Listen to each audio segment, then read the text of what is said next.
गुरुजी, मैं लक्ष्मी की नर्मदापुरम से हूँ जी। मेरा सवाल ये है कि मैं जैसे मंदिर वृंदावन में 3 साल हो गए मुझे आते। मेरे पति मैं सबके साथ आती हूँ, हम 40-45 लोग हैं नर्मदापुरम से आए। जी जी। वो मेरा ये प्रश्न है, जैसे मैं मंदिर में आती हूँ राधा कृष्ण के, तो मेरे आँखों में आंसू क्यों आते हैं? आँखों में आंसू प्रेम में आते हैं। यदि प्रेम है तो आना अच्छी बात है, भगवान के लिए रोना अच्छी बात है। हाँ, जैसे मैं मंदिर में जाती हूँ अपने आप आँख में आंसू आ जाते हैं। ठीक है, अच्छी बात है, भगवान के लिए रोना चाहिए। जी, राधे राधे गुरुजी। खुश रहिए, इनको बात कराओ। राधे राधे गुरुजी। जी। गुरुजी, हम अपने बच्चे को जो है गुरुकुल में पढ़ाना चाहते हैं। ठीक है, तो बहुत जल्दी विद्यालय बनेगा, कक्षा 1 से लेकर 12वीं तक CBSE बोर्ड का निःशुल्क गौरी गोपाल विद्यालय, जहां सारे बच्चे पढ़ सकते हैं। अभी नहीं बहुत होगा। जल्दी, अभी तो जल्दी अब बना रहे हैं गुरुकुल, बहुत जल्दी बनेगा, चिंता ना करो। अभी तो केवल 150 बच्चों की क्षमता है, तो वहाँ 150 बच्चे गौरी गोपाल गुरुकुल में हैं, और बच्चों के लिए हम बना रहे हैं। जल्दी बन जाएगा, फिर आपको बता दिया जाएगा। ठीक है। वंदे मातरम। जय श्री राम, जय श्री राधे महाराज जी। आपके श्री चरणों में मैं आपको दंडवत प्रणाम करता हूँ। जी महाराज जी, मैं मथुरा जनपद से हूँ मैं, और मेरा नाम हेमंत शर्मा है। महाराज जी, आज मैं आपके पास एक विषय और एक संकल्प के लिए आया था कि जैसे कि आपको पता है कि गौवंश, जो हमारी गौ माताएँ हैं, उनको लेकर बड़ी स्थितियां खराब हैं मथुरा जनपद के अंदर में। कैसी स्थितियां खराब हैं? स्थितियां ये खराब है महाराज जी कि जहां कहीं भी हम देखते हैं, हमारा संगठन है गौरक्षा विभाग और राष्ट्रीय भगवा दल के नाम से, और हमारे कई प्रकल्प चलते हैं, तो उसमें दिक्कत ये आती है महाराज जी कि जैसे जो बड़े बड़े मैरिज होम हैं जिनका कूड़ा बाहर निकल के आता है, या फिर नगर निगम के इतने कूड़े के ढेर हैं, आए दिन वो निराश्रित गौवंश जो आए दिन कूड़ा खाती हैं, उनको फूड पॉइजन हो जाती है, मेडिकली एक्सीडेंट बहुत होते हैं, लोग बड़े बड़े वाहन, छोटे वाहन, स्कूटरों से बच्चों को, नंदी बाबाओं को, इनको चोटिल कर देते हैं। और जब इनकी सूचनाएं हमारे पास आती हैं महाराज जी, तो दिक्कत ये आती है कि उनको हम मेडिकली फर्स्ट एड नहीं कर पाते हैं। क्यों? क्योंकि कभी स्थिति ऐसी होती है कि पैर टूट गया, हाथ टूट गया, तो उनको गौशाला ले जाना या किसी मेडिकल सेंटर पर ले जाने के लिए हमारे पास वाहन का बड़ा अभाव रहता है। 2-2, 3-3 घंटे लग जाते हैं लोगों से। जैसे कोई व्यक्ति बीमार पड़ता है तो हम लोग 108 को फोन लगाते हैं। जी बिल्कुल महाराज जी, तो एम्बुलेंस आ जाती है। जी बिल्कुल बिल्कुल। तो ऐसे गाय जब बीमार पड़ती है, सड़क में कोई ट्रक चढ़ा के चला गया, बिल्कुल, कोई धक्का मार के चला गया, बिल्कुल, और गाय के जब हाथ पांव टूट जाते हैं, बिल्कुल, वो गाय बीमार पड़ती है, बिल्कुल, तो क्या उसके लिए सरकारी एम्बुलेंस नहीं आती? नहीं, बिल्कुल नहीं आती। किसी भी तरह की कोई सरकारी एम्बुलेंस नहीं है, और जो भी एम्बुलेंस हैं वो सब अपनी अपनी निजी एम्बुलेंस हैं, और उनको अपने ही अंदर तक दायरे में वो लोग चलाते हैं। जी। तो बस मेरा तो केवल अब आप लोग ये बताइए कि जब इंसान बीमार पड़ता है तो एम्बुलेंस आती है, और अच्छी बात है, आना चाहिए, सरकार की इस व्यवस्था का धन्यवाद है। लेकिन गाय यदि बीमार पड़ गई, सड़क पे घायल पड़ी है, तड़प रही है, तो आप जनता जनार्दन बताओ कि उस गाय के लिए एम्बुलेंस होनी चाहिए कि नहीं होनी चाहिए ना? तो ये भैया का दर्द यही है, पीड़ा यही है कि ये सब गाय की सेवा करते तो हैं, पर ये एम्बुलेंस कहाँ से लाएं? तो आप क्या चाहते हैं? मैं तो केवल यही चाहता हूँ महाराज जी कि मैं आज गौरी गोपाल जी के सानिध्य में आया हूँ, और मुझे श्री राधा रानी ने आज आप यहाँ मुझे भेजा है, तो मैं इतना जरूर विश्वास के साथ आया हूँ कि मैं इस दर से खाली नहीं जाऊँगा। क्यों? क्योंकि मैंने आज जिन्होंने हमें जन्म दिया है वो भी हमारी माँ है, तो गौ माता में भी हमारे 33 कोटि देवी देवताओं का विराजमान है। कई बार महाराज जी गौ माता को अपनी गोदी में प्राण त्यागते हुए देखा है। बच्चा तो आप इस दास अनिरुद्ध से क्या चाहते हैं? नहीं, मैं तो महाराज जी आपसे यही चाहता हूं कि अगर इन बालकों पे अगर गौरी गोपाल की तरफ से हमें अगर ये आशीर्वाद मिलता है, एक अगर वाहन की अगर व्यवस्था होती है, मतलब तो एम्बुलेंस, बिल्कुल बिल्कुल एम्बुलेंस अगर ये हो जाती है, तो मैं आपको ये यहाँ वचनबद्ध करके जा रहा हूँ कि एक भी गौ माता अपना प्राण नहीं त्यागेगी, और जो चोटिल होगी या कोई भी बात होगी तो सबसे पहले उसको तीमारदारी की जाएगी, सबसे पहले फर्स्ट एड दिया जाएगा। क्योंकि आज गौ बचेगा तो धर्म बचेगा, और धर्म बचेगा तो आज आप जैसे महाराज जो है, आप जैसे जो परम पूज्य आत्माएं इस संसार को जो आप ज्ञान के रास्ते पे लेके जाते हैं, तो मैं ये कह रहा हूँ कि वो और मजबूत हो जाएगा। ये सबसे बड़ी परेशानी है आज मथुरा जनपद में। गौरी गोपाल भगवान की कृपा से अब यहाँ पूरे मथुरा क्षेत्र में जब भी कोई गाय बीमार दिखेगी तो उस गाय के लिए आप सब चाहते हैं कि गौरी गोपाल भगवान की तरफ से एक गाय के लिए एक एम्बुलेंस की व्यवस्था की जाए। कितने लोग चाहते हैं? तो अब आप सब आशीर्वाद दीजिए और गौरी गोपाल भगवान की ओर से ये दास अनिरुद्ध अब गायों के लिए जो सड़क पे चोटिल गाय है, चोटिल मतलब चोट लगी है, ट्रक वाले ने धक्के मार दिए, पांव टूटा है, ऐसी गायों के लिए एम्बुलेंस ये गौरक्षकों के पास, इनके पास जज्बा है, ताकत है, करने का सब कुछ है, पर इन भाइयों के पास एम्बुलेंस की व्यवस्था नहीं है। तो ये दास अनिरुद्ध गौ माता के लिए एक एम्बुलेंस भेंट करेगा इस क्षेत्र के लिए। जय श्री राधे माता।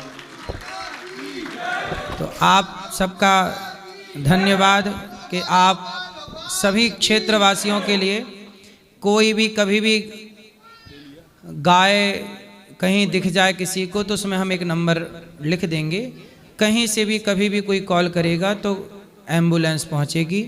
और एक नहीं, एक साथ 2 एम्बुलेंस बनवाएंगे। जय हो महाराज जी की, जय हो महाराज। कि एक यदि व्यस्त भी है और तो इमरजेंसी दूसरी जरूरत है, या एक पंचर हो गई, बिल्कुल, बिल्कुल या एक महाराज जी। इमरजेंसी खराब हो गई, बिल्कुल। ये देखो ये सारे हमारे गौरक्षक हैं।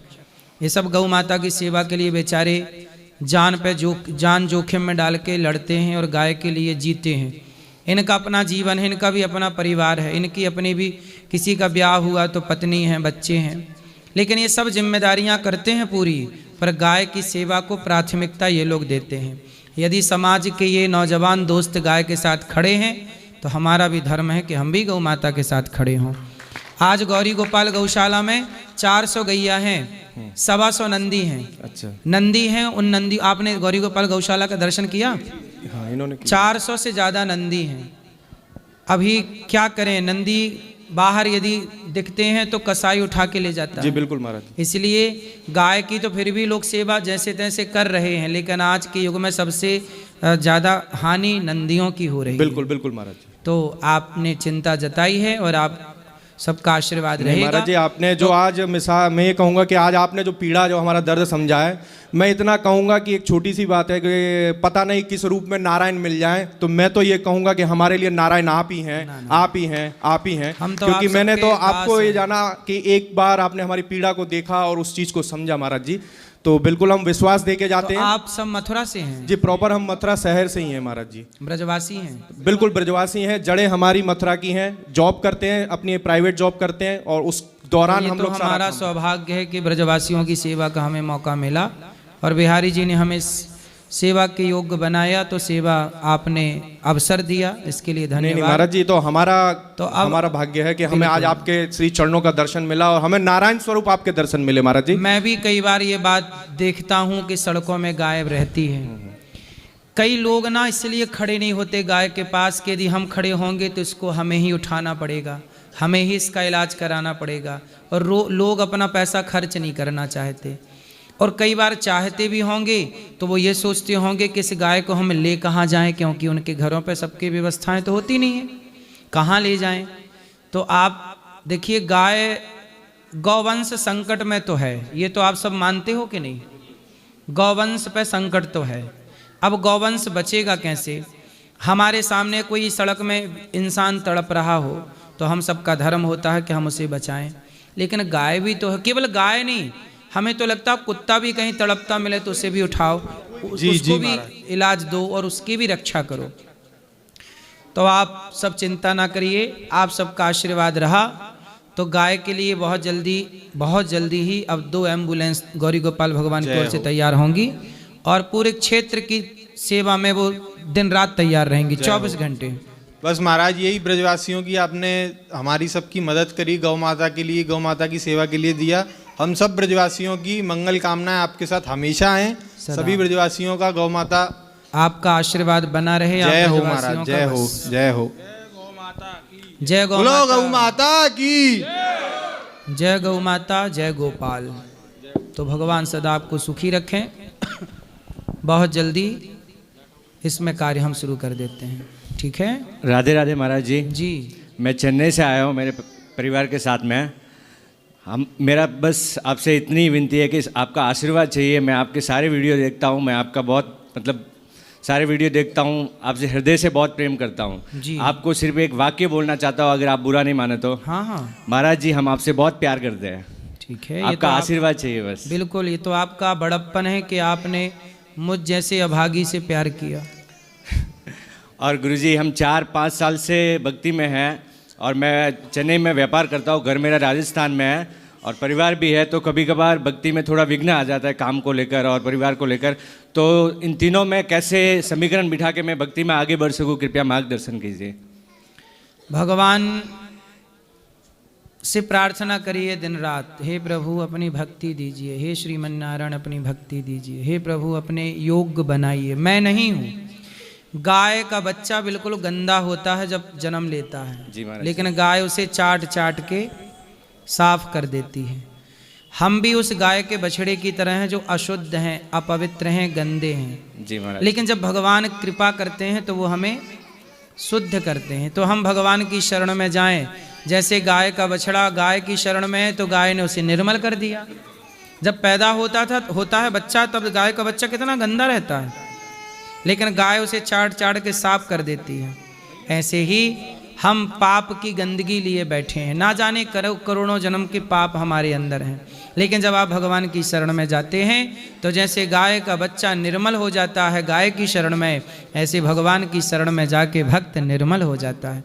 आप तो उन्हीं से कहिए कि प्रभु अपनी भक्ति दीजिए, अपना प्रेम दीजिए, अपनी सेवा दीजिए, तो वो आपको खुद देंगे सब कुछ। जी महाराज जी। प्रेम भी, भक्ति भी, सेवा भी, सामर्थ्य भी, सब कुछ जी। उन्हीं से कहिए। जी। कहना कहते हैं कि जो भी कहूँगा तुझसे कहूँगा, अच्छा कहूँ बुरा कहूँ, हंसूँ तेरे आगे, रोऊं तेरे आगे, जी महाराज जी। शिकायत भी तेरे से और प्रार्थना भी तेरी, और कहीं नहीं। जी महाराज जी। तेरा दर छोड़ मैं जाऊं कहाँ जी। हे प्रभु, अब तुम्हारा दर छोड़ के कहाँ जाऊं। तेरी चौखट में आना मेरा काम है, मेरी बिगड़ी बनाना तेरा काम है। आप तो पहुँचो उनकी चौखट में, आगे वो जानेंगे। चलो गुरुजी, एक छोटा सा सवाल था। मैं व्यापार करता हूँ तो उसमें कभी कभार झूठ और थोड़ा बहुत छल, वो क्या सही है गलत है? भैया जी झूठ मत बोलो, प्रभु के पास जाना है। न हाथी है न घोड़ा है, वहाँ पैदल ही जाना है। भैया जी झूठ मत बोलो, प्रभु के पास जाना है। क्यों झूठ बोलेंगे? न हाथी है न घोड़ा है, वहाँ पैदल ही जाना है, इसलिए ना बोलो। कितना कमा लोगे झूठ बोल के? नमक रोटी खाओ, दाल रोटी खाओ, चटनी रोटी खाओ। मैं अभी भी चटनी खाता हूँ, पता है? चटनी जरूर रखता हूँ थाली में, रोटी चटनी के साथ खाता हूँ। मैं अपनी औकात नहीं भूलता। मेरी औकात चटनी रोटी की है, ये ईश्वर दे रहे हैं, ये भी उनकी कृपा है। मरना मैं तो इस योग्य नहीं था, तो मैं 56 भोग चाहता ही नहीं। जब चाहता ही नहीं तो मुझे बेईमानी करने की ज़रूरत ही नहीं है। मैं ईमानदारी से जीना चाहता हूँ, ईमानदारी से रहना चाहता हूँ। चटनी रोटी खा लो आप, पर झूठ क्यों बोलना है? अच्छा, सच बोलोगे तो मर तो नहीं जाओगे भूख से? नहीं। फिर तो जिंदा रहो ना। सारे लोग तो बेईमानी कर ही रहे हैं, तुम भी करोगे तो उनमें तुम में अंतर क्या? थोड़ा अलग चलो। सब बेईमान है तो अपन ईमानदार रहो। जी महाराज जी।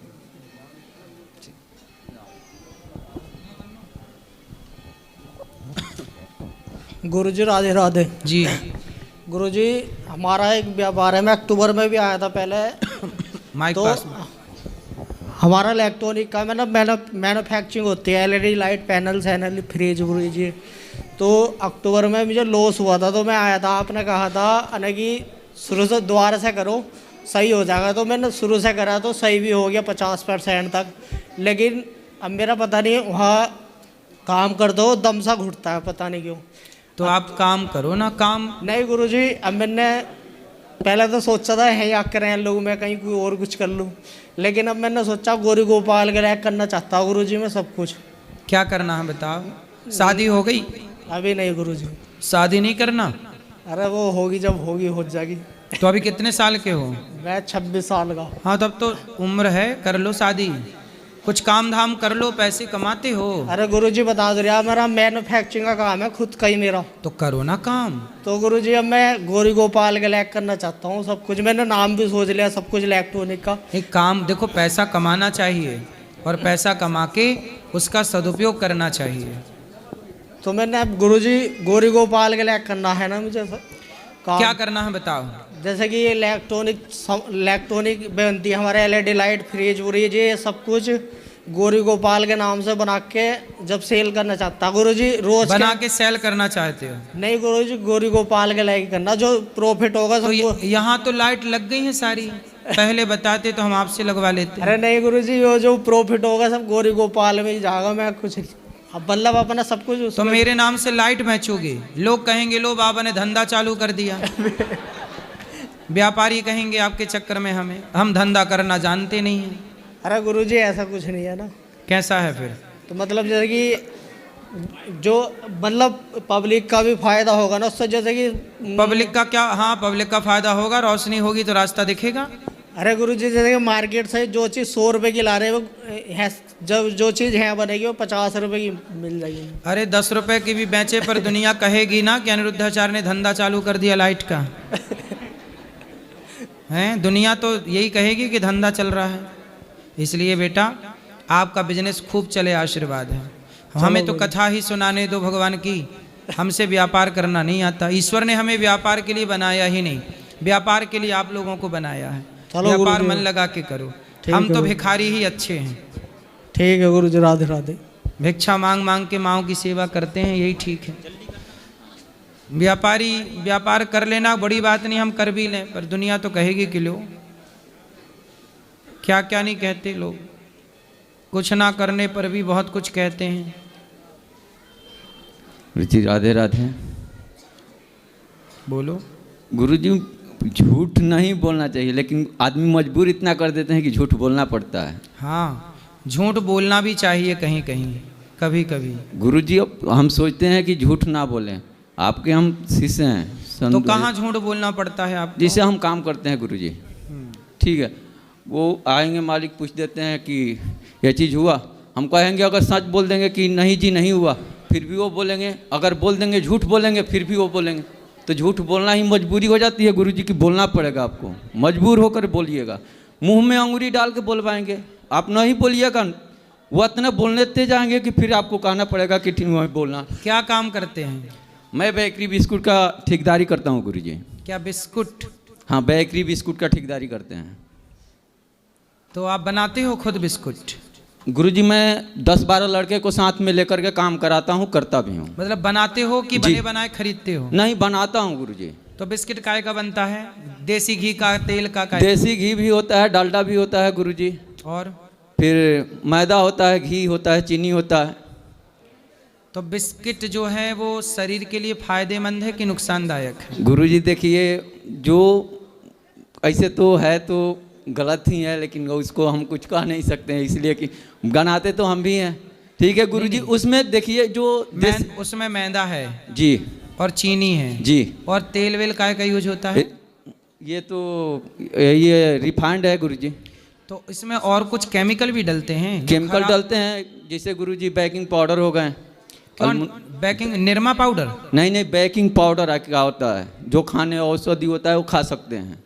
तो ये क्यों डालते हैं? ये डालते हैं माल को फुलावट लेने के लिए, फूलने के। अच्छा, लंबा चले, महीने 2 महीने, साल 2 साल, उसके लिए क्या डालते हैं? उसके लिए गुरुजी अमोनिया डाली जाती है। अमोनिया? हाँ, ये ऐसे अगर आदमी को खिला दिया जाए तो फेफड़ा मतलब कि गल जाएगा। अमोनिया? जी। और वो अमोनिया बिस्किट में होती है? उसको डालना पड़ेगा, नहीं डालिएगा तो उसको फिनिशिंग नहीं आएगा। अब सोचो, तो बिस्किट तो फेफड़े ही खराब करता है ना? उतना वो उसको उसी हिसाब से डाला जाएगा कि मतलब नुकसान ना करे। ऐसे आदमी खा लेगा तो फेफड़ा गल देगा। नहीं तो बिस्किट में मतलब है तो गलत जी, स्वीट पॉइजन है गुरुजी, अगर देखिए तो गलत तो है ही। हाँ, इसलिए मैंने एक बार बोला था कि ये बिस्किट है।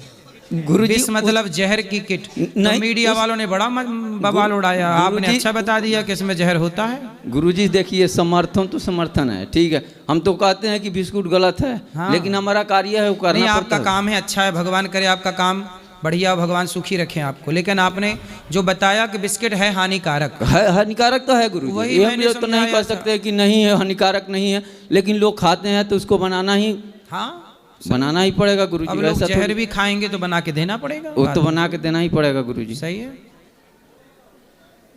गुरुजी अब एक बात और है, गुरुजी आप कहते हैं कि सास को अपने माँ को दोनों के एक जैसे समझो, लेकिन सास भी माँ के तरह समझने वाली हो तब ना गुरुजी। तो आपकी सास के आपकी पत्नी की सास? नहीं, मेरे पत्नी के सास, अगर हम मैं अपने माँ के तरह अपने सास को कैसे समझूंगा? तो आपकी पत्नी की माँ, हाँ, तो वो आपसे क्या कहती हैं?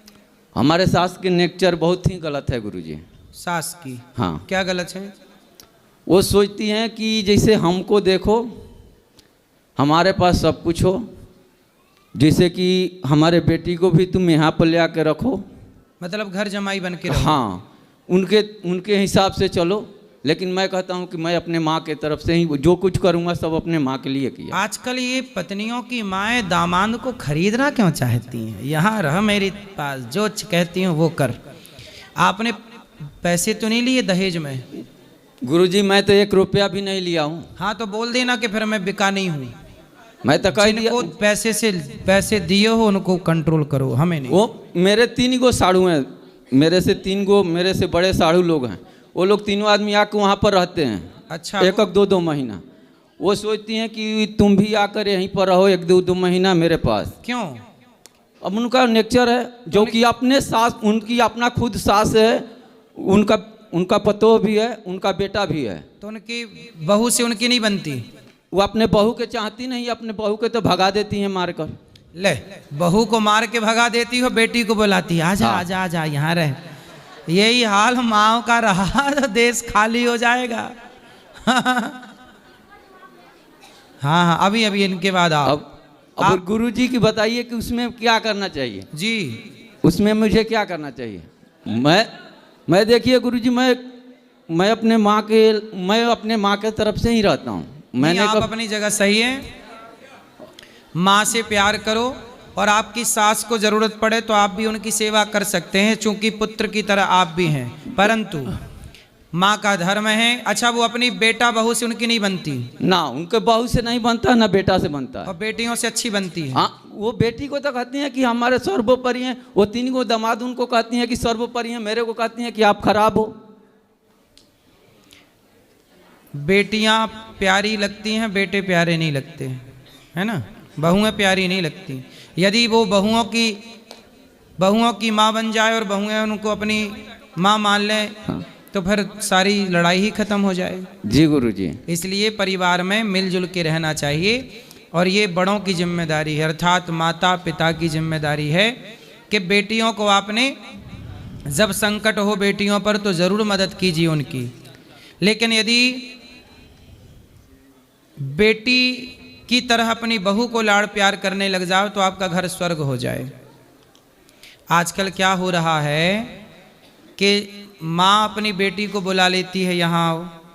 बेटी ने बताया कि हमारी सास ने डांट दिया, हमारे पति ने ऐसे कह दिया, तो माँ बोलती अच्छा तेरे पति ने ऐसा कह दिया, तेरी माँ ने, तेरी सास ने ऐसा कह दिया। तो वो अपनी बेटी को समझाने की बजाय उसे और भड़का देती है कि अच्छा वो होती कौन है बुढ़िया तेरी सास तुझे कुछ कहने वाली, वो होते कौन है पति तेरे कुछ कहने वाले। तो इस चक्कर में क्या है, रिश्ते तब चलते हैं जब 2 बातें सही जाएं। सहना, जो सहता है वो रहता है, जो नहीं सहता वो नहीं रहता। वो तो ठीक है गुरुजी, लेकिन मैं अपने सास को नहीं मानता हूँ। मेरी जनानी ठीक है, ऐसे जनानी से कोई शिकायत नहीं है, जनानी मेरी ठीक है, जनानी से कोई दिक्कत नहीं। पत्नी अच्छी है? हाँ, पत्नी अच्छी है। सास इसलिए कि मैंने उनसे एक बार कहा आपको ससुराल नहीं जाना है कभी के लिए, बोली ठीक है नहीं जाएंगे। अच्छा, हाँ, पत्नी अच्छी है मतलब हाँ। आपकी? वाह, भगवान सुखी रखें आपको, आपकी उनको बोल दिया 15 साल तक ले कभी नहीं गई, अभी भी घर पर बैठा रहती। लेकिन कभी कभी उनको मन होता होगा माँ से मिलने का, तो मिलने दिया वो करो। कभी देखिए गुरुजी, मैं तो उनको मना नहीं किया, मैं तो कहता हूँ कि आपको जब दिक्कत है तब जाके भेंट करके आ जाओ, मेरे को कोई दिक्कत नहीं है जी। लेकिन मैं नहीं जाऊँगा, इसलिए कि मेरे गुरुजी मांसाहारी समन भी करती हैं। मेरी जो सास हैं वो मांसाहारी समन करती है, अच्छा, बकरा उकरा सब करती है, मांस खाती हैं। हाँ।